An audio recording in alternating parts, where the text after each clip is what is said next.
from the task given, there is a link where they say research plan. So the research plan, is it on any topic of our choice, or is there a particular topic? Because I was doing the work I did was on another topic, but I'm hearing from another person that is on food app.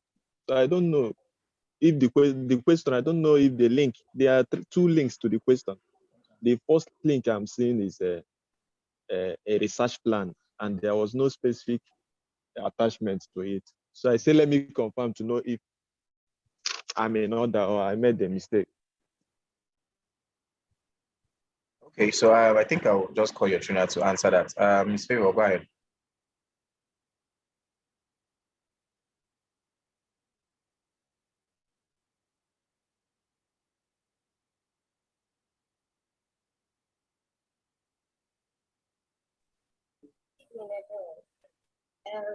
For that question, that's why I advise people to read instructions.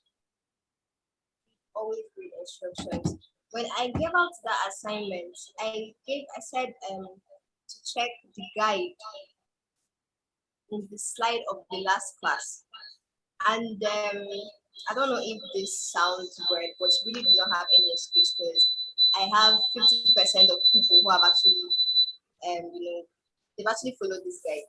And when you read the questions, you were asked to do a research plan on food ordering. So why would you do a research plan on another topic? A guide was sent to you on this slide. Okay, to follow that guide and create your own research plan on food ordering, not another topic. I hope you get that. Oh, okay, it's okay. Thank you. Okay, yeah. Kevin, I think you're going to be the last person. Go ahead. Hello, can you hear me? Yes, I can hear you. My question goes like this. About the task, like the 5 participants, are we just meant to, let me say, formulate or make up like fake stuff and put the other participant, or we should can actually look for 5 people to interview and get what they think about it, or we should just bring up something on our own and fit in for the 5 participants? I don't know if you get my question. Okay, anyone? Okay, anyone. So we can either look for 5 people, interview them, or we can just think of something and fill it in there for the 5 of You're them. free. But just personally, I know that if you actually just randomly pick up whatever and just put out there, you're doing yourself more harm than good. I would advise that you actually do the interview. Learn the process. Let the process get into you. That's my own advice. But whichever one you actually do is still fine. Okay, thank you. Yeah, you're welcome. Okay. So yes, let's go straight into the class. I believe your trainer is ready for us. Sanchi, are you ready? Yeah, I'm ready. Yeah, over to you. Okay, good evening, everyone. You all can hear me, yeah? Yep. Yes, you can hear you. Okay, so I'll just share my screen and then we can get started.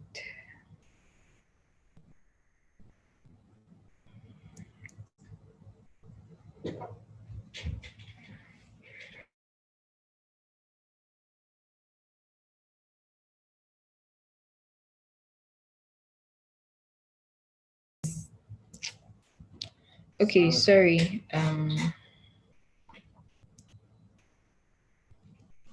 Why my Google? Okay, you all can see my screen, right? Is it coming up or is it showing already? Can you see my screen from your end, Ikes? No, I can't. It's just showing loading, just seeing loading a blank screen. So I think probably should stop sharing and try again. Okay. I think you should stop and share again. This seems a bit zoomed in. Okay.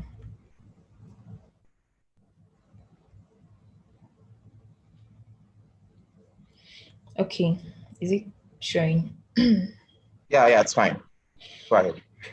All right. Good evening, Code Campers, and you're welcome to today's class. My name is Chi Basil. You can call me Designy Chi. Yeah, so we'll just get started. Okay, so what to expect in today's class? We'll just have a brief recap on last class where we talked about UX research. So diving a bit in depth into the methodologies and when to use qualitative and when to use quantitative. And then we'll do a little bit of introduction into information architecture so we can know how to arrange information on websites when we start designing on Figma. And yeah, our weekly task. Okay, so let's get started. All right. So I know we had talked about UX research. Favor talked about UX research, but we just have a quick recap on it. Okay, so like we all know, it's basically the study of learning what our end users or a system or a product would need, right? So studying what our users are going to need at the end of the day is what UX research is all about. Then applying those information we have, right, into applying those information and then making use of them to make a design decision. So you're not just designing, right, without having informed data. You're designing with data, right? So UX research is basically the study of learning what our end users of a system or a product would use. And like we said in the previous class, whether it's a new product or a product that's already in existence, right? But basically, that's what UX research is about. Okay, so why is UX research important? It helps you to create an optimal product for your users. So you don't want to create a product that people are not going to use, right? You want to create a product that would affect millions or billions of lives, right? You want to create a product that at the end of the day, you would feel satisfied that, okay, this product is actually creating solution in whatever field, right? So it's also important because you have access to this data to back up your strategy or design decisions, like I said earlier on. So all of us here, let me say all of us, would work with product teams as time goes on, right? You will get employed into a company and then you would want to, personally, I could just say I want to include this feature, right? And then for me to what's the word? For me to be able to propose this idea to my stakeholders or to the product owners, I need to have informed data, right? So UX research also helps in giving you backup for strategy, right? And then why you feel these products will be better or why you feel this feature should be included into this product or application. Just for feedback, you all can hear me, right? So that I'm not talking to Yeah, myself. go ahead. Okay, awesome. Thank you. Okay, it's also important because it helps you to identify early adopters of those who would use your product. So you would know if your product is going to be used by younger people or the older generation or children or whatever field, right?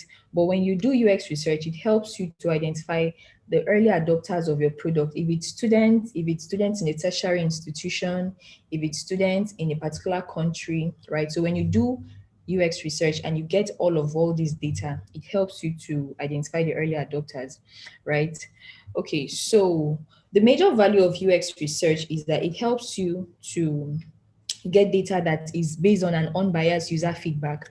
So like Favor talked about in the last class, we have qualitative and we have quantitative, which we'll just run through quickly, right? So, but you're able to get data that is unbiased. So you're not, like we said before, you're not designing for yourself. You're not your user. Yeah, that was the word, right? So you get this unbiased feedback and you know that, okay, when I apply this feedback into this design I'm working on, right, I am able to, have a better product at the end of the day. So I'm not just designing based on what I think or only what my product owners think or what the stakeholders think. I've done UX research, I've gotten feedback from our users, right? So it helps you to know that, okay, you're getting data and this information is totally unbiased.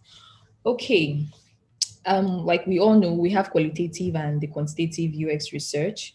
Quantitative basically has to do with how much, how many, how often, how many people clicked on this link, how many people clicked on this website, how often are they always on these websites, or as a case may be. So it basically deals with the quantity of information being tested, and it's numerical, as compared to the qualitative one.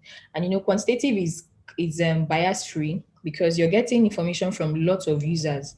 So you won't say, I was doing this user testing, or I was having this user testing session with someone, and maybe the way the guy was just responding yes, I feel his yes was not really yes. Maybe he wanted to say no, and then he said yes. So I may feel like maybe he didn't really mean it, right? But when you do quantitative, okay, you're able to get bias-free measurable data from lots of people. We'll talk about when to apply which and which, so you can know, because definitely you would work in a product team, so you know when to use quantitative and when to use qualitative.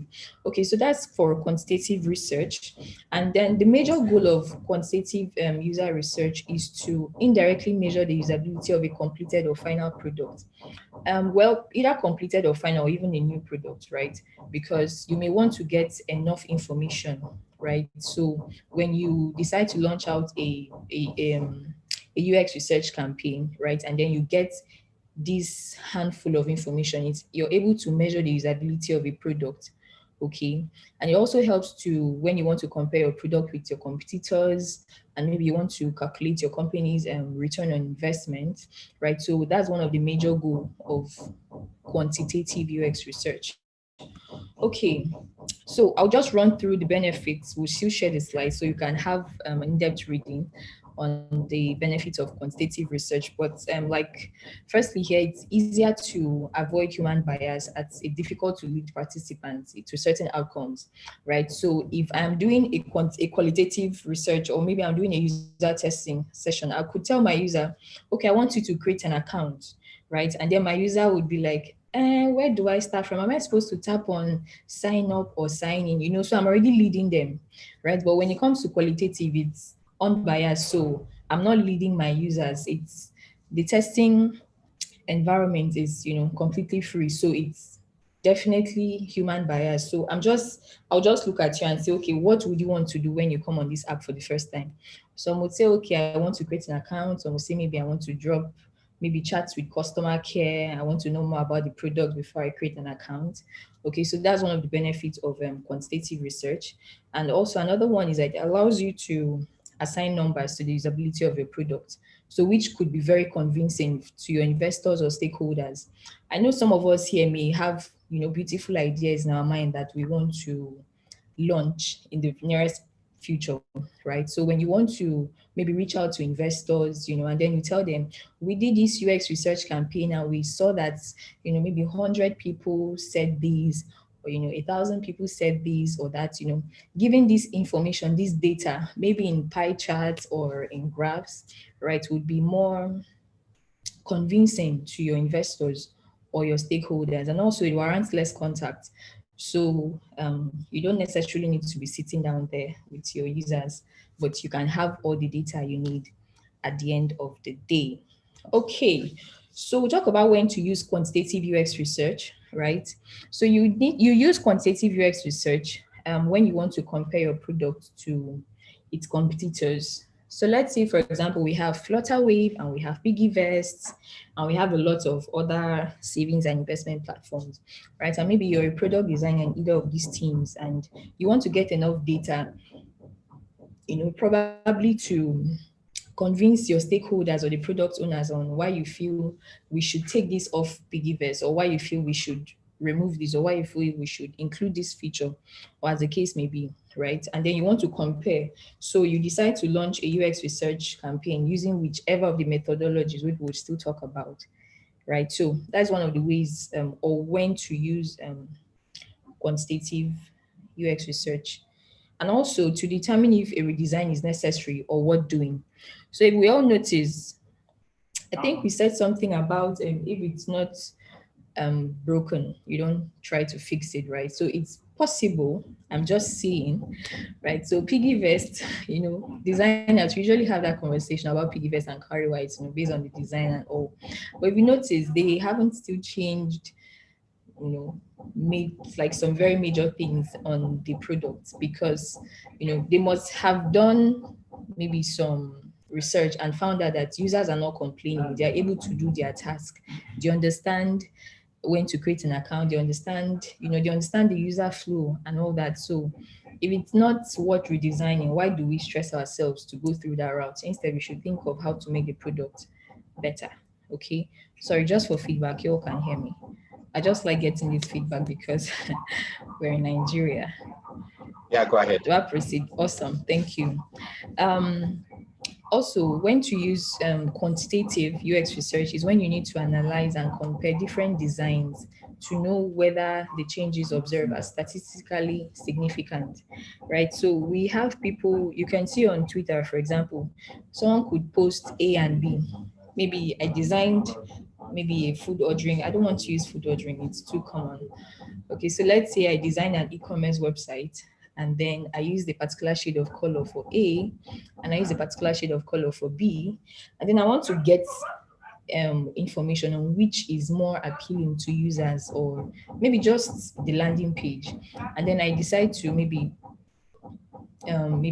put it on Maze or maybe Twitter or my social media, and then I get feedback from different people. So when I'm trying to compare and analyze which of these would be better, I'm looking for, let's say I'm looking for statistics. I want to know which exactly is, appealing more to users. I could decide to use quantitative. Maybe I don't want to know how the flow is, if they understand what to do.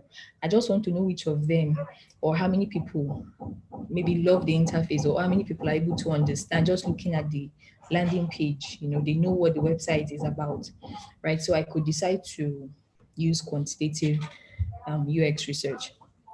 Also, when to use quantitative is also maybe you want to evaluate your company goals or your KPIs, like your key performance indicators, or when justifying for support or investment in the UX design team. So I included all of these because I believe so much in all of us, right, that we're going to work with great companies at the end of the day. So when you want to justify your actions or to justify reasons behind a design decision, or as a case may be, you may want to employ the quantitative UX research method. Okay, and so just talk about a few of them. You have Google. Google is your friend, so you can make more research. So we have benchmarking, we have web analytics, we have A and B testing, card sorting, surveys and questionnaires. We'll just go through them quickly. Okay, so the first one is the benchmarking. It's basically used when you want to track usability over time, right? So it's possible you want to get metrics on maybe how many minutes it took users to, let's say you have, okay, we'll talk about information architecture. So maybe you have a particular endpoint and end goal. Maybe you want people to, okay, so let's say you designed a flow for, forgot your password, right? And then you want to know how many minutes it took your users to follow that flow. Let's say those who have forgotten their password. There are some forgot your password steps that are really stressful and tiring, and the cognitive load is, overwhelming, right? So, but in a situation where maybe you want to track the time it took, or number of users who are able to complete this particular task, in a shorter time, you may want to try out the benchmarking, right? So it's basically for tracking usability over time, and also if you want to compare with your competitors. So I could decide to ask my user to perform a realistic task. So I could just tell you, follow this flow for forgot your password, right? And then my users, I've launched this campaign, and then there are different devices. Is it device? There are different products that could help you to track this time, right? So I could ask them to perform this particular task, and then I'm able to see the number of time. Maybe one person used 2 minutes, another person 3 minutes, so I could be able to know that, okay, maybe a particular percentage of people did this task within 3 minutes, or a particular percentage were able to perform this task within 10 minutes, or as the case may be, right? So it's also used to identify usability issues. So you know how usable your product is, okay? So basically that's what the benchmarking method does. Okay, then we have the web analytics or app analytics, as the case may be. So it's basically used to detect prioritizing problems, right? And also if you want to monitor your performance. We all know Google Analytics. If you don't know Google Analytics, you can Google Google Analytics. Awesome. Okay, so let's say I work in a team and then I want to know what people are doing when they come on my product or when they come on this website, on this application. You know, I could decide to make use of the web analytics, maybe using Google, because Google Analytics is one of is a tool, is a UX research tool you use in when you want to use this kind of method. So when you use this analytics method, it helps you to know where your users are going to, what they click on, what features they use often, you know, just like this, all these social media, like WhatsApp and all that. I feel like they know the features we use often. That's why those features can never break. We always post our WhatsApp status every day. Facebook, people always say, you people would always, make a post and probably use, how are you feeling? You know, all those, I feel happy, or I feel, kinky, or I feel all that stuff. So when you use the web analytics research method, it helps you to know, okay, where your users are going to, what they click on, what page they came in from, if it was maybe through another website they came through, right? And what made them to leave the site. You're just able to track all of those. There are tools for that, which you all can research on, right? But this is just a research method. Okay, so this information, when you get, it can support a wide variety of UX activities. It could help you know what is working on your website and what is not working, because maybe in your mind, this call to action button is supposed to be working, or this feature is supposed to be used often. But when you use maybe the web analytics research method, you may be able to notice that, okay, it's possible maybe a bug is here, or maybe a code is broken for the developers like you. So it helps you to prioritize problems, and then you monitor performance. Okay, then we have the A and B testing. Just like we can see A and B, used to compare two design options. So I could be working in a team, and then maybe we have, design is all about iteration. If I want to work on a website now, I definitely will not just have one idea. Like, so many ideas will just be dropping into my head, right? So maybe out of all of these ideas, I could just come up with two that look really outstanding, right? And then I decide to do the A and B testing. So I show users, or I could upload two of these different versions of the UI, and then I show these versions to users and decide to see which of them performs best, right? So it could still be, these two different designs could have different micro copies. Maybe on this particular design, we use create an account. On this other one, we used sign up. On another one, we said get pricing. And another one, we said learn more. So we try to see um, which of these designs is easier for users to use, which of them performs best. When you see that people take time before they tap on sign up, but they will click faster on create an account. So definitely the create an account may be my best option at the end of the day. So with this option, you're able to track the number of clicks that the buttons receive in the two different versions. Let's say, for example, it's a CTA you're trying to get feedback about. Okay, so that's for the A and B testing. Then, okay, so this is just an illustration. So if you notice here, we have this one that looks, the square box is to the left, and then this other one is here.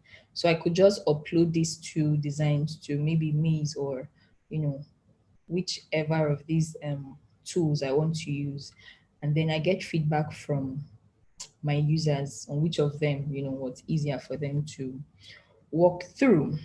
Okay, then another one is the tree testing. It's basically used to evaluate information architecture hierarchies, which is what we'll talk about today after this method. Okay, so in a tree test, your participants would definitely, they just attempt to complete tasks based on the structure of your site. So there may be no colors or enticing imagery and all that, but you just want to see how, if the information is structured in a way that users are able to perform tasks easily, right, without maybe wasting time, or without being confused on what flow to take to arrive at their final destination, right? So basically in the tree testing, the UI is being removed. So users just navigate through the site and complete tasks using links alone. So it could just be create an account, could just be a link, I think there's an image of that here. Okay, so something similar like this. So if you notice, this is actually an information, like you can see we have the account settings. So under account settings, we could have billings, we could have personal details, and all of this information which could come under account settings, right? So I just structure all of these like this, and my major aim with tree testings, I just want to evaluate how my information is being structured, if it's easy, okay, for my users to go through the flow, like navigate through without having any hitches, you while trying to navigate through. Okay, so that's tree testing. And then we have the eye tracking testing. Okay, so basically the eye tracking testing is used to determine which of these UI elements is distracting, which of them is, easy to discover, which of them is challenging. I was in this class. Okay, I don't think it was in this class. Okay, but I think I was talking somewhere, and then we're talking about color psychology and the WCAG, like designing for web accessibility, right? So at the end of the day, you want to design, you want to have designs that are accessible to everyone. So even people who are colorblind, right? People are who are putting on glasses, they don't need to squint their eyes to, understand what's happening on the website. So basically, the eye tracking test helps in situations such as those, right? But I think it requires a special equipment, okay, that tracks users' eyes as they move across an interface. So when we have many participants, maybe 20 or 10, or as the case may be, and then they perform the same task on the interface, meaningful trends would start to emerge. I think I have an image of that here, but let me just complete this. Okay, so meaningful trends would start to emerge, and then you can tell which, how many seconds it takes users, let's say this website. Now we know definitely that in this left side would be the logo of the product. And then maybe we have the menu bar, and then we have maybe about us, contact us, all that stuff. But the eye tracking testing, it helps you to just notice how your users move, like their eye track, if that's the word, like how they move from maybe right to left, it's just going to take details, okay, get trends of, their eye flow, like if they moved from left to right, how many minutes it took them, if they took, let's say, like some seconds on a particular section or in a particular feature, okay, or as the case may be. So as we can see, the green dot basically shows like the eye tracking, right? So that's about eye tracking. So it basically would help you to identify which of the interface or element needs to be emphasized on. So it's possible I designed this screen, right? And then I want people to sign up to our newsletter.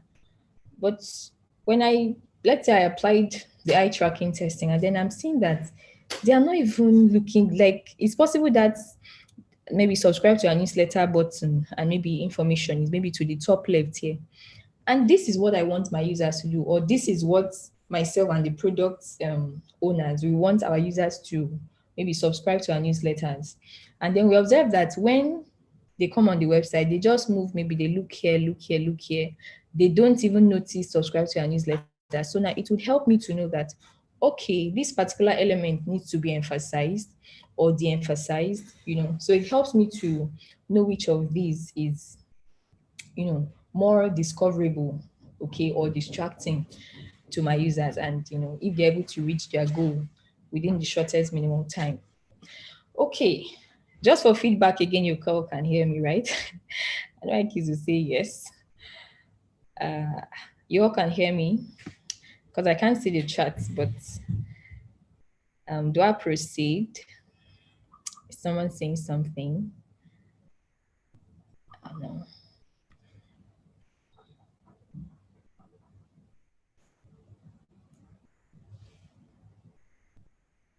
Favor, Akis, are you here? I just want to be sure that. Yeah, go ahead. Oh, You okay. can hear you. Okay. Awesome. Thanks. Okay. So, then I think this is the last one where we have the surveys and questionnaires. Like we all know the Google Forms, right? And there's another one. It just keep my memory. But basically, it's used to gather information about users, their attitudes or behaviors. I'm not sure we talked about crafting questions, but I'm not sure. Well, if you want to go into UX research deeply, that would be another, maybe CodeCamp will arrange that one, a different track, because there are people who are basically UX researchers. But why this was included is just for us to know this, because when you work with product owners, you need to know a bit about everything. Okay, so surveys are basically flexible user research tools, right? And they could be put in maybe a website, in an email, or maybe we all use WhatsApp and we've all made WhatsApp phone calls, right? And then at the end of the call, WhatsApp would ask you, how was your call? Most times I don't used to say anything, but that's just like a survey. That's like a form of UX research, right? So they just include it there. How was your phone call, for you to give your star rating and all that, so that's like a form of UX research. Or probably I just create an account, Google form, and then I ask lots of questions and gather all this information. The information will come in as charts or graphs, or as the case may be. So basically, it's a combination of both quantitative and qualitative data, right? Because let's say, for example, I ask questions, maybe open-ended questions, and then users are giving me responses. I could be able to still get qualitative information from that, even if it's in a quantitative form. I hope that's sinking. Okay, so it's very possible for you to turn your quantitative information into your qualitative information. Okay, yeah, so basically that's for surveys and questionnaires. Like questionnaires, you can create questionnaire form on like Google Forms. I think there are a host of them, Survey Monkeys and all. I think the tools are also here. We'll go right into that soon. Okay, so that's for surveys and questionnaires. Okay, so we have an illustration here. So we can see this app is easy to use, difficult to use, blah, blah, blah. So I could choose either of them. The feedback would definitely go back to the product owners, right? And then they have the information they need. Okay, so this is just like a little table where you can just, you would know which of the tools, which of the methods, sorry, which you would want to use, and what is basically used for, the costs, because some of these methods are expensive. For example, the eye tracking method, right? You may have to be working with a big company, serious, a company that is keen on UX research as well, so they would have to probably buy all of those tools. Or some of these US research platforms too are not free. You may need to pay monthly, or as the case may be. So we have the cost, difficulty of collection, difficulty of analysis, the type of information you will get, if it's behavioral or attitudinal, and then the context of use, if it's task based, like if you need to give them task, right? Or if it is live, or they don't necessarily need to use your product, right? But they can just give you feedback. Okay, so before we go into qualitative, let me see if I have any questions here. I think I should just proceed and questions could come at the end.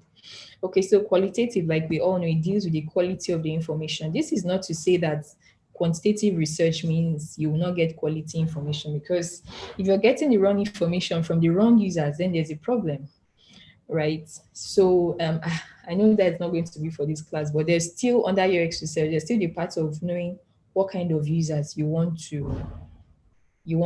to get feedback from, because it's not a random person on the streets that you get feedback from, right? Like you need to be sure that this information you need, even if it's in quantitative or in a qualitative form, has to be good and credible information. So it basically deals with, for qualitative, basically deals with the quality of the information being tested, and it's non-numerical, right? So it comes into play when you need to discover, understand, and empathize with your users. So it doesn't necessarily just start during the exploratory research phase. So it could be an iterative task, right? So excuse me, please. Okay, so let's say I start working on this application, and then we have reached maybe 20% in or 30% in. I could just do a little qualitative research, just get feedback from users and see if this flow is even making sense, right? So it's iterative. So all through the development process or the design process, right, they'll still be back and forth, right? You get information, you go back. That's where the feedback comes in. And as a designer, or as, okay, developers are not here, as a designer, right, you definitely will be open to feedback, so you can iterate, and the design would solve a need at the end of the day. So that's qualitative. And then we have the user interviews or observation. So I think this slide I'll just explain. Okay, so user interviews is basically, I could just decide to do one-on-one interview with someone, or maybe 15 people or 5 people, just one-on-one. I want to get this information from them. I want to observe their attitude. I want to observe their behavior, right? If it took them time to do a particular task, right? So I'm being very observant, being very keen, right? So I remember when I had a user interview session with, like, I think that was like maybe 10 people, right? And then I got lots of feedback from them, but that was during the COVID-19 session. So it definitely was not physically, but it was on Google Meet. But I was still able to, because it's video, right? So I'm observing everything they are doing. I could ask them to present their screen, right? I'm getting information, and this information is very important to whatever products I was working on then, right? So one of the ways, one of the user research methods in the qualitative aspect is the user interviews. Then we have walkthroughs, which is more like still under user interviews, right? So I could decide to ask them to maybe go through a particular flow, and then I observe as well how they're able to navigate through. Maybe I have few walkthroughs I want them to do. So I could just ask them to present their screen. So this is for, let's say, a video, like maybe on Zoom or Google Meet, right? And then they walk through the flow, and I'll just observe everything I want to observe because I know what I'm looking for, right? So when they give me all the data or the information they have for me, I take it back to my drawing board, and then I gather insights and implement at the end of the day. One other way is through social media pages or mentions. So I just included these ones. You all can do your personal research, but these ones are like some really strategic ways, right? So let's say you want to redesign, this is like Expo now. So let's say you want to redesign CarryWise, or you want to add a new feature. You can go to most of these products, their social media pages. People are saying a lot of things. That is an avenue of UX research, because people are saying maybe it could be that maybe this, I was trying to do this, but I had difficulty in doing this, and then customer care replies, sorry, please check your DM. If you gather all of the information, right, it could help you in making your design decision at the end of the day, right? So another way is through App Store reviews. If you go to Google Play Store, lots of reviews are there. That is another avenue for getting quality data.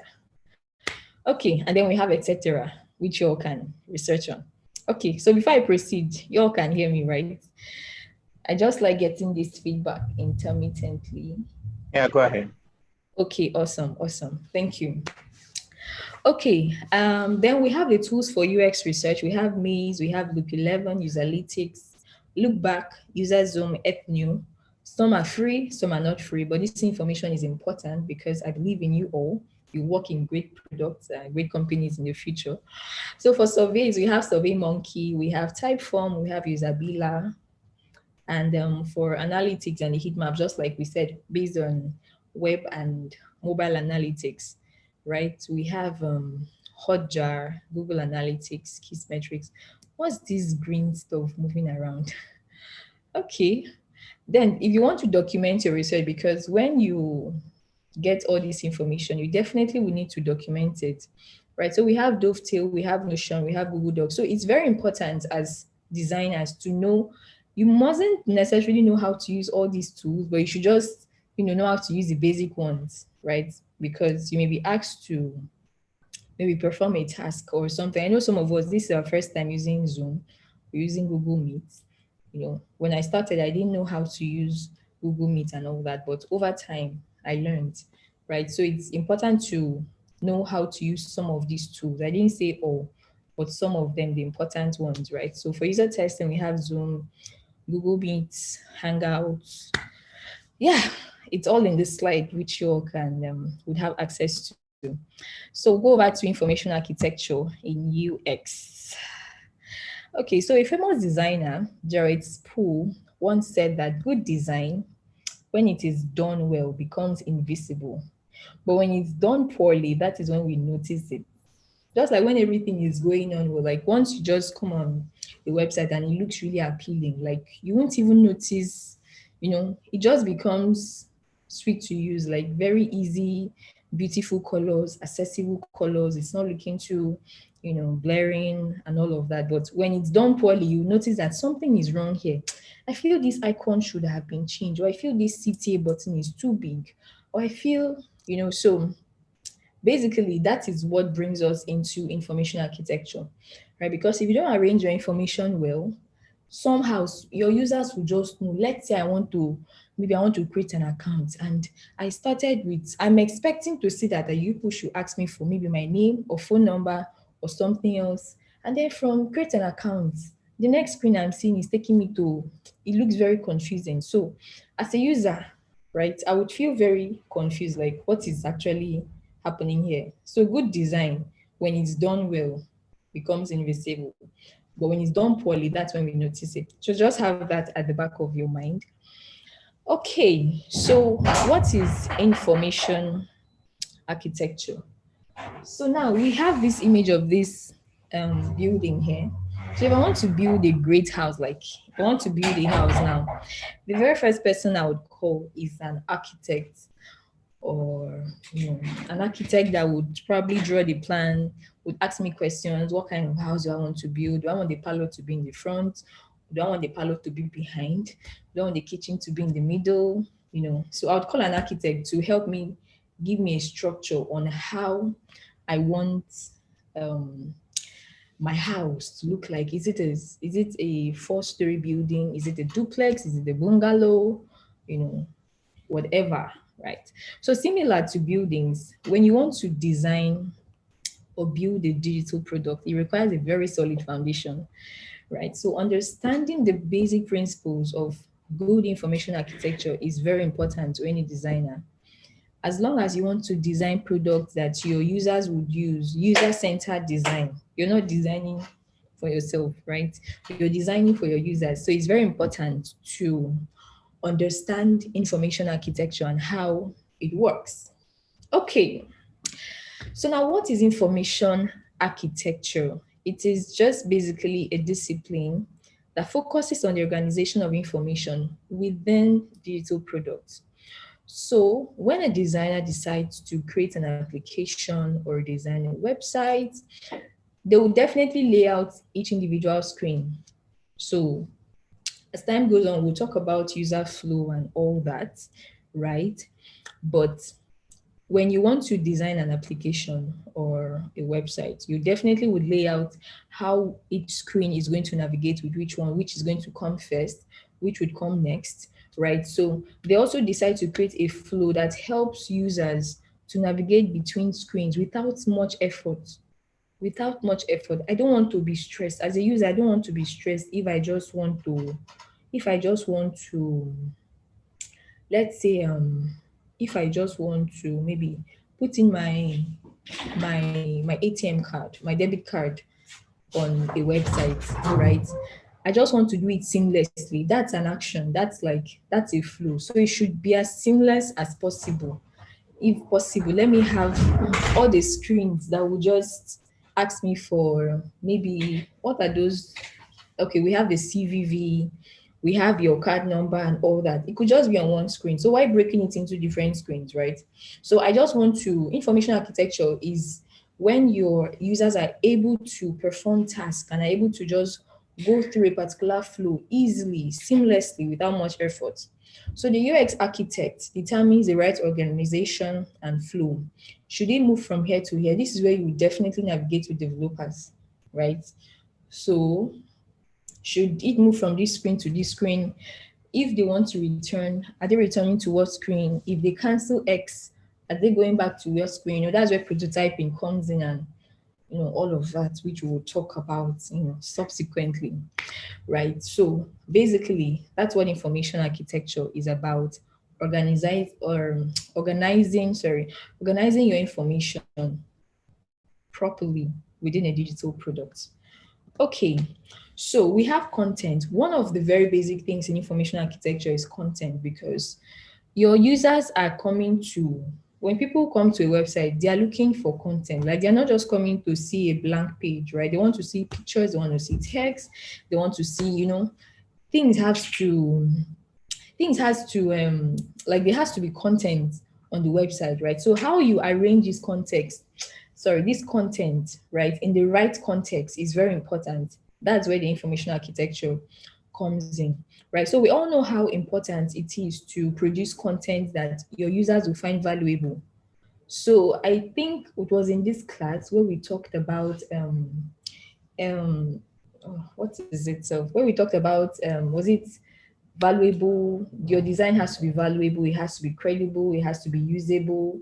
I think that was principles of UX, right? So all of that would come into play gradually as we are moving, right? So your information or the content on the website has to be valuable, and at the same time it has to be easy to find, right? So I am not coming to do a particular task and it's taking me up to 10 minutes to just perform one task. Like, it could be really tiring if that kind of situation comes into play, right? So the information architect's job is to create an experience that allows your users to focus on their task and not them trying to find their way around. So if I want to do a task, I know that from this screen, it will lead me to the next screen, and then I do my task and I move out.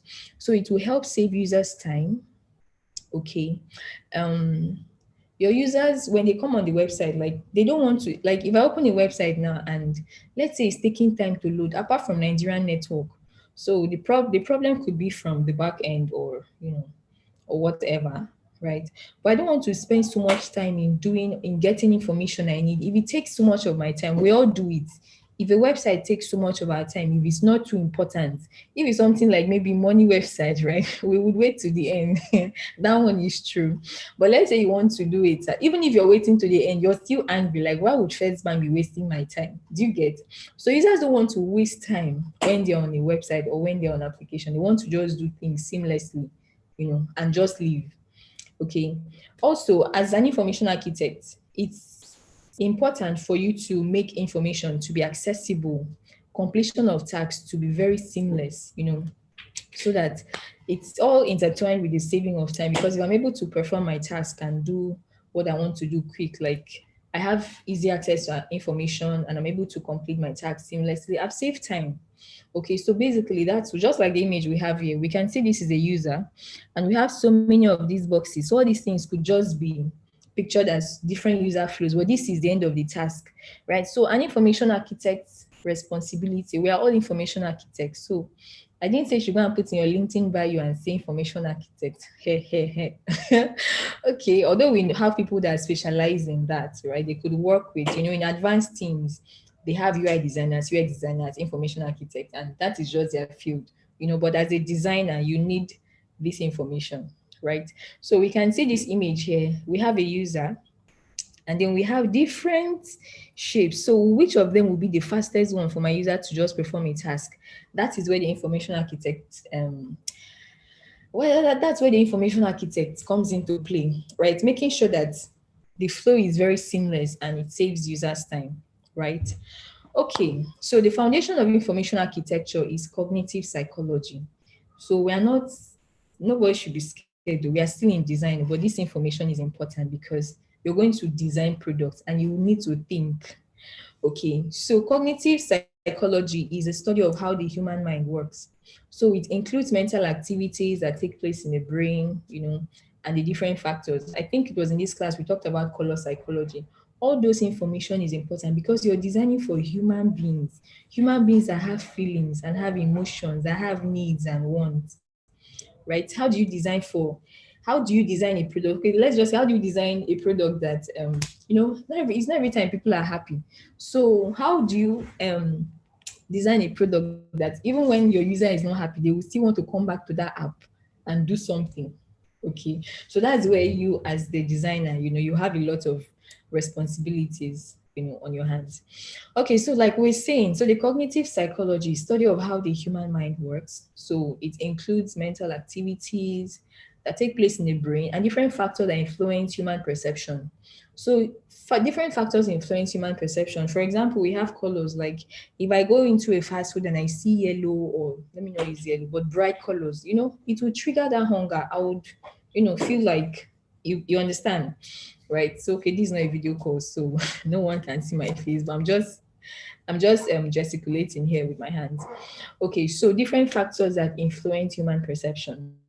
So information architects rely on cognitive psychology to organize information within their product. So you're not designing scatter something that from this flow. So if you're in a crit session, and the product owners are asking, okay, so take us through the flow. You start with saying, okay, from this screen, this is the onboarding screen, or let's not say onboarding screen, this is the splash screen. From the splash screen to the onboarding screen, they create an account. If they forgot password, it takes them to this screen.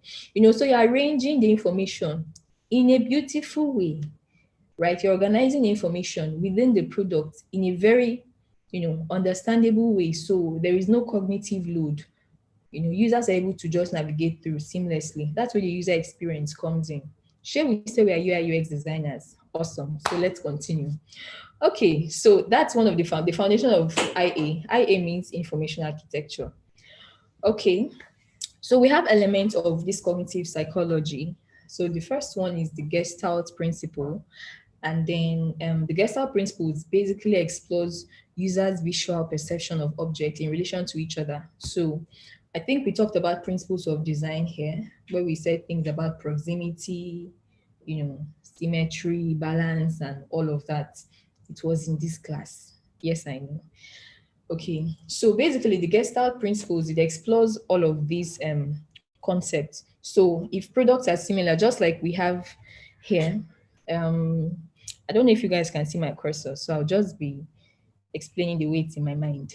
So we have these cards here. These cards look similar, so they are just arranged in a particular way that looks very easy to navigate through. So it's possible the information that will be on these three cards are similar to each other, right? So the ability for you to arrange all of these objects in similar ways. Okay, you want this information to be close to this information. Maybe you want this image of a child to be close to this information. You arrange it in a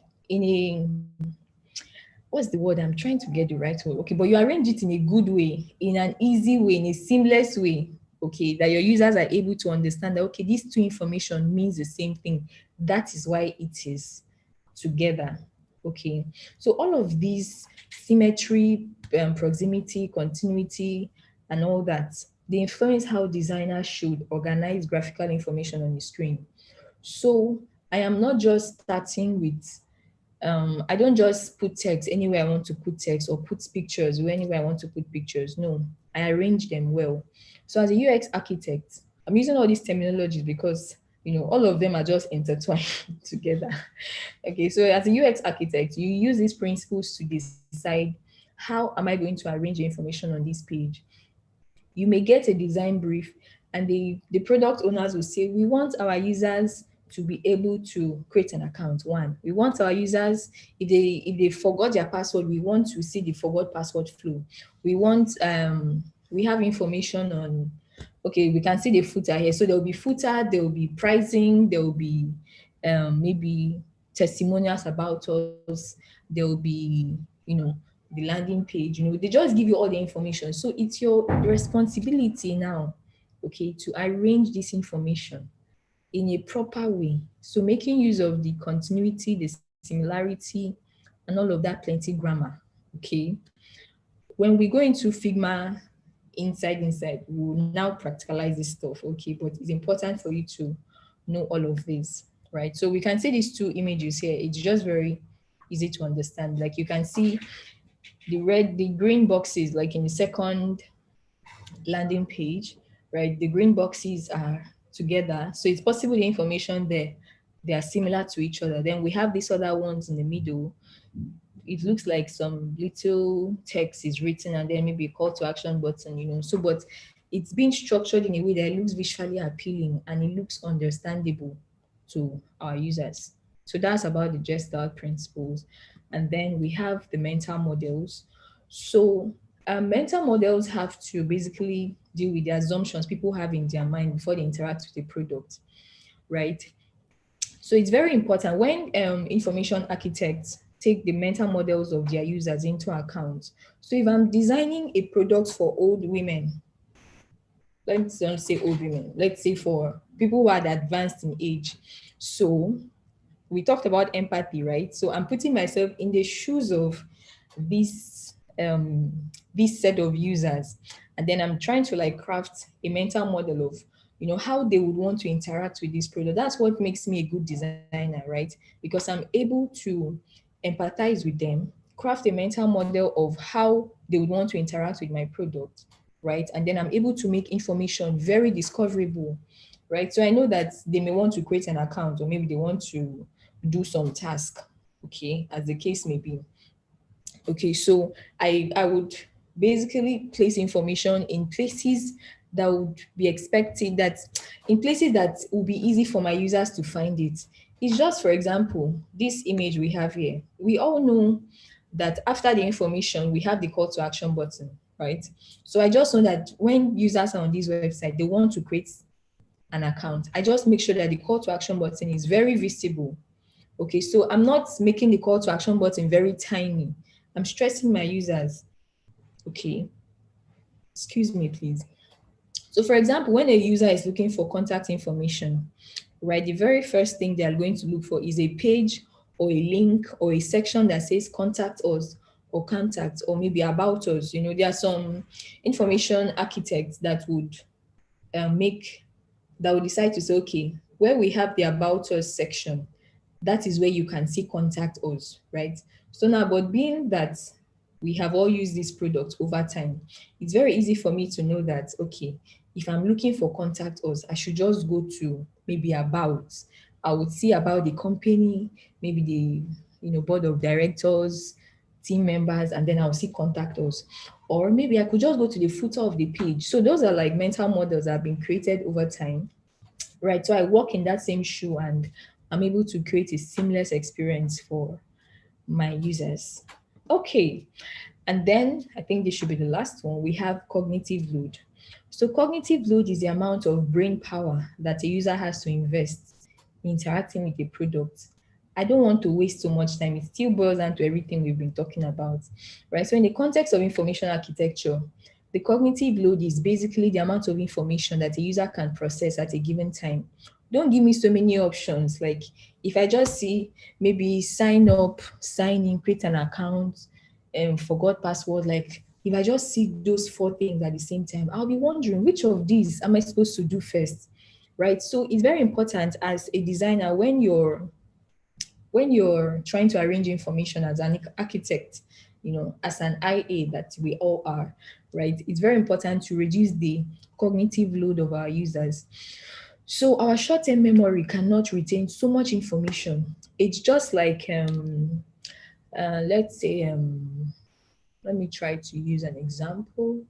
Okay, so let's say when you are trying to sign up on a form, right? And then we have the password, right? And is that analogy going to go well? Okay, I'll think of something else. Okay, so let's say, for example, we all know if you want to put in your password, we all have this eye icon, right? And then sometimes we put eye icon, sometimes you see, for example, Netflix uses show or hide, right? So for them, that is like an accessibility measure, because the people who would use Netflix are both old women. Sorry, what is it with me and old women? Are both advanced people, young people, people who may not be literate, people who may not be tech savvy, right? But they still want to make use of the platform. So in order to reduce a cognitive load, they could just decide to use show or hide. Some other products like Cowrywise or Piggyvest, or some of these other platforms would use the eye icon, which is still not bad, right? So by the end of the day, um, it's very important to reduce cognitive load of your users. So you don't give them so much information or too many options at the same time. Limit, like it could just be 7 options for them to choose one task and do. Okay, so there's a book that would really help in all of this, is Don't Make Me Think by Steve Krug. I think this should be the end of my class. Yeah. So thank you. That's the end of my class. Do I have any questions, comments, feedback? Okay, I'm seeing lots of chat here. All right. So, are there any questions for me? Oh, someone can't see my screen, really? Oh, I'm sorry if you couldn't see my screen. Okay, silence means no question, which is awesome. So that means everybody understood me. I have questions. I'll just call them out. Oh, okay. Leo, Ekene, go ahead.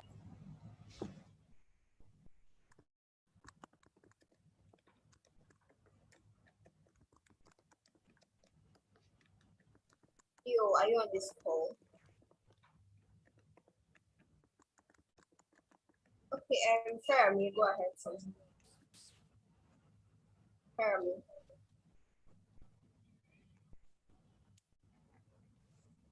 Good evening. Good evening. All right. The question I want to ask is, I discovered that when you were explaining the cognitive load aspect of the element of cognitive psychology, you mentioned something Okay. like we should not give the users too many options to perform a particular task. So, and that looked like, let me say, a principle under cognitive load. So I wanted to ask if there are other guiding principles that we can use to create a good information architecture. I mean, you have explained the Gestalt principle, mental models, and all the elements of cognitive psychology. But are there like maybe straightforward principle that we can just easily remember, like don't give the users too many options and things like that that can make our information architecture good and nice? Okay, awesome. Thank you for that question. Was it in this class? I think I shared a book on refactoring UI. Was it in this class? Sorry, who's asking the question? What's your name? Faranmi? Is it Faranmi? Okay, the person is mute. Okay, so that book, Refactoring UI, would really, really help you based on information architecture, right? And this is just like a little introductory class. We'll still have another one next week, right? So, and you can still do your personal research, right? So we know the fact of, you know, visual hierarchy, all these things come into play at the end of the day. Visual hierarchy is there because if you want your users to do a particular thing, you would make it very bold. And just like the landing pages we have, most of these landing pages, you would see the information there, maybe fastest way to send money in Africa and beyond. Then with another little micro copy and then maybe a call to action button and all that. So there's visual hierarchy. All the principles we talked about, principles of design, they are all inclusive here. They are all inclusive here. And it would really be good if you read that book, Refactoring UI, like cover the book back to back. I still have a task for you all at the end of your questions. Okay, so I don't know if that's answered your question, but basically all the principles of design, everything, it's inclusive when it comes to arranging information. Yeah. Okay. Okay, and I'll put the next question now. Leo, can I?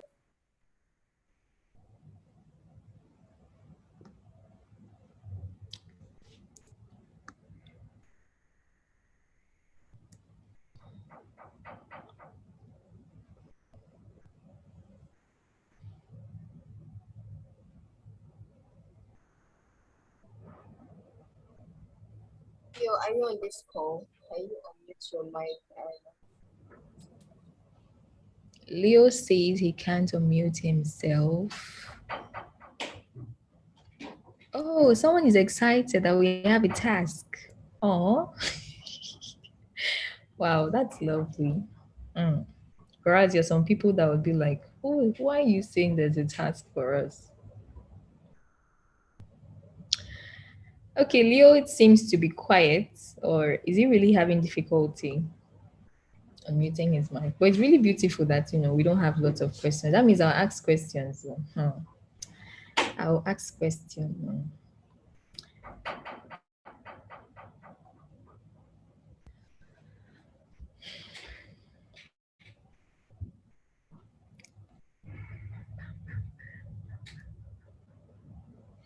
The host is not allowing participants on mute.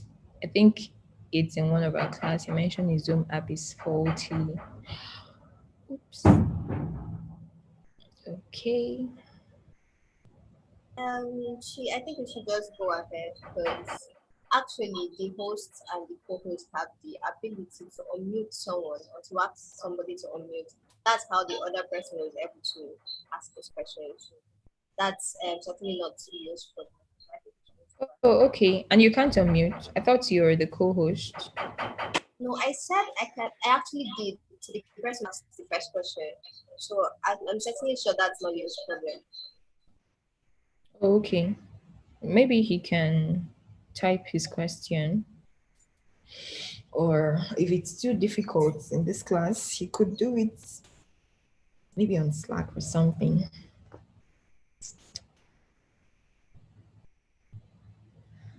Okay, so we could just proceed then, yeah. That's the end of today's class. And this task, sorry, 1 minute, everyone. Just give me 1 minute.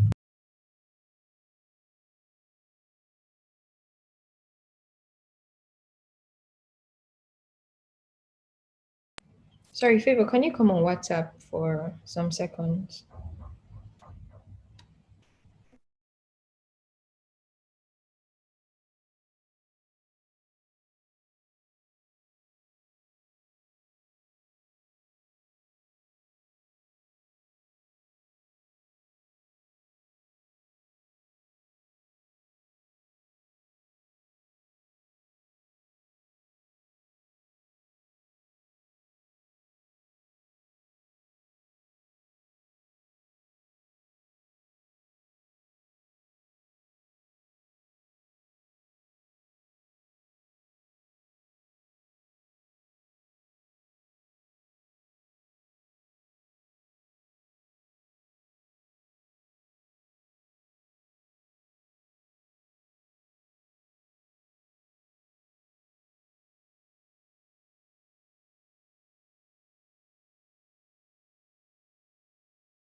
Okay.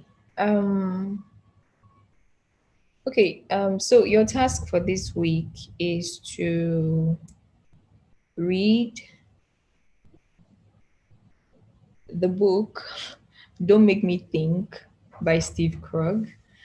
I have a copy and I will share it on with the slide like after this class. So you're to read the first 2 chapters. And I feel like including the refactoring UI book, since it's still in tandem with what we're talking about, information architecture, it will do you a great deal of good, like if you read these books, because they are one of, like those books really helped me in the starting stage of the whole design thing. So your task for this week, let me reemphasize, is to read Do Not Make Me Think book by Steve Krug. You're to read the first and second chapter and summarize, type in Google Doc and submit. Now, if you want to, no, let me not say if you want to, but this is like my personal advice. The book we had shared before, Refactoring UI, you can complete all the other chapters. It would be of benefit to you, right? So when you're doing your tax, you're not doing chi or favor, a favor, right? You're doing yourself a favor. Okay, so that's your tax for this week. And then you submit it next week. We'll communicate most of those details to you on Slack. So since we don't have any other question. We have two questions here. Let me call them out. Leo Ekene, your mic is on mute now. Can you talk?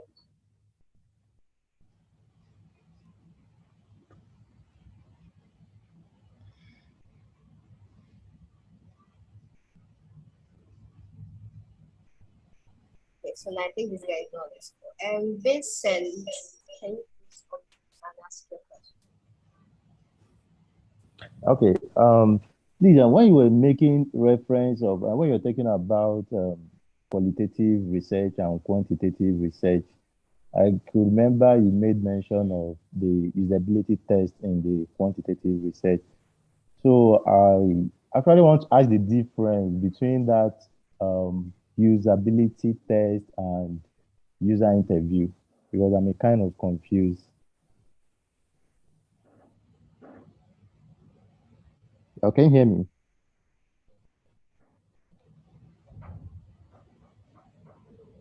Hello?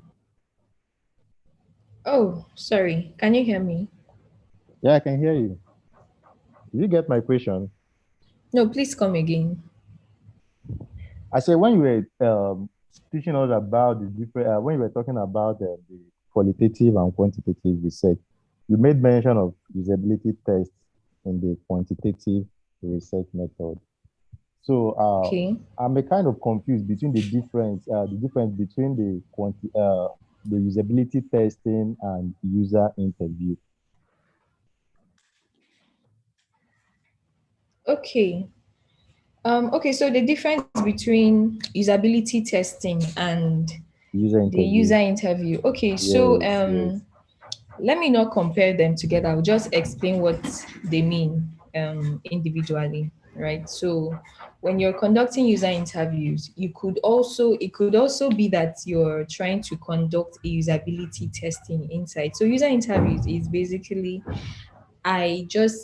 maybe I have 5 participants or 5 interviewees, like people who I want to ask questions from, right? And then maybe I want to test how usable a product is, like if they are able to, perform tasks easily, right? So the process of me doing that during a user interview session, that's like the usability, right? So usability basically is how usable, how easy it is for your product to be used. Like, is it able to meet up with the task? Like, are your users able to make use of this product, and there are no hitches on the road, right? So but if I'm conducting a user interview, I have users, they are sitting in front of me, for example, right? Or maybe it's a focus group or something, and then they are testing out the usability of this product. You understand? If you don't understand it, you can, maybe if you Google user interviews and usability testing, you would see how intertwined they are. But basically, that's like my personal explanation. So you want to test how usable your product is during a user interview session. I don't know if that's answered your question, Leo. Was this Leo? That was Vincent. Yeah. Thank you very much. Oh, thank you too. Okay, Lucky Blessings.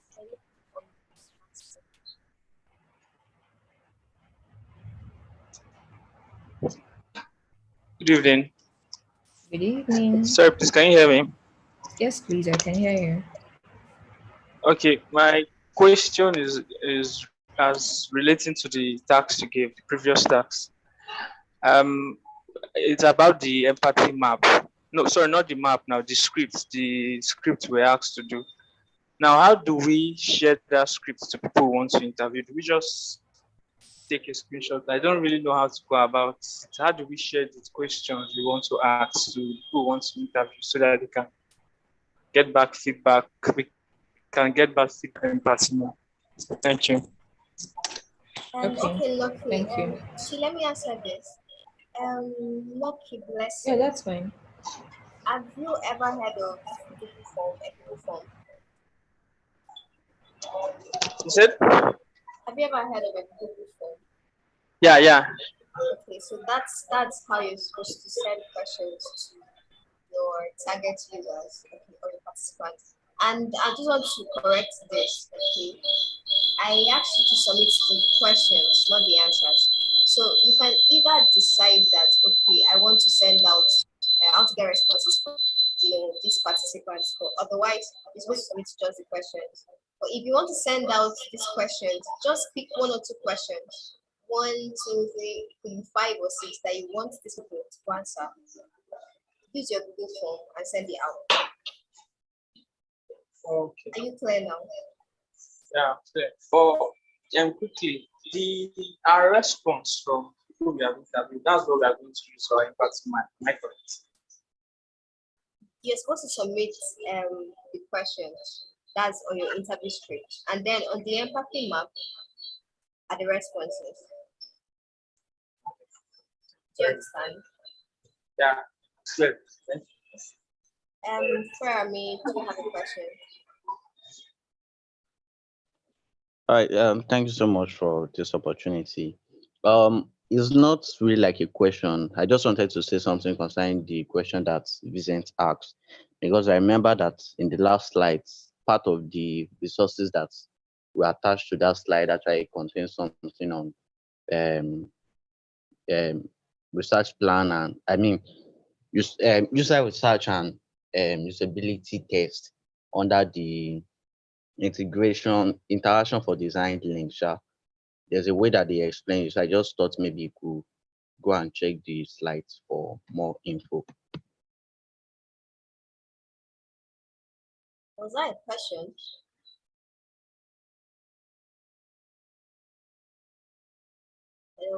No, I think he was just directing his No. he was just giving suggestions to his Okay. yeah Yes. check. Thank Great. you. Okay, so I think that's all the questions. Okay. All right. So I guess that's the end of today's class. Thank you all for your listening time. See you all next week and on Slack. Can I repeat the task for this week? Okay. So the task for this week is to read and summarize the first 2 chapters of Don't Make Me Think. It's a book by Steve Krug. So your task is to read the first 2 chapters and summarize. Type it on Google Docs and submit. Yeah.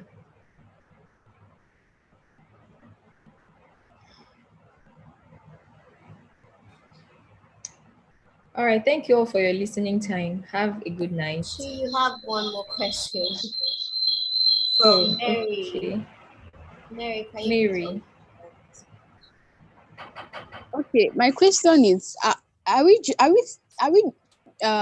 jumping from one book to another? Because I know we've not finished factoring UI.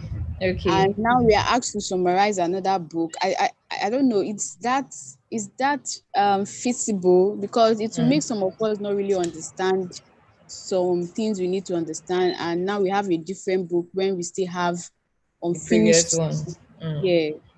Okay. Awesome. Thank you for your question. So basically, the reason for my suggestion of this book to read is because it's in tandem with what we are talking about, information architecture and cognitive load, right? So it's just like when you're in the university, there are lots of books, right? Different courses which you would offer and different books you would have to read to prepare for all these courses because they are all in tandem. You want to be a graduate at the end of the day, right? So there could be another topic we could be talking about, and then you may be asked to read chapter 3 because I've read all these books, so I know what we all need at a particular time.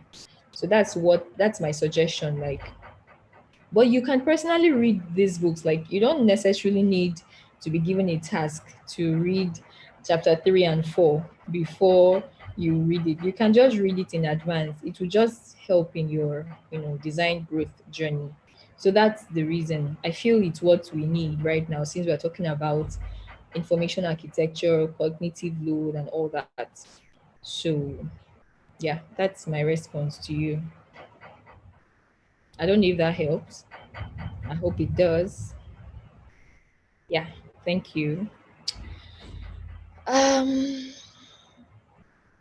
Okay, so I think that's all for today. Okay, Shagun Stephen has shared the book already. Awesome. So we have people who are already going ahead of us, which is lovely to know. All right, so more information will be communicated on Slack. Have a great evening from Nigeria. All right, bye. Thank you, too.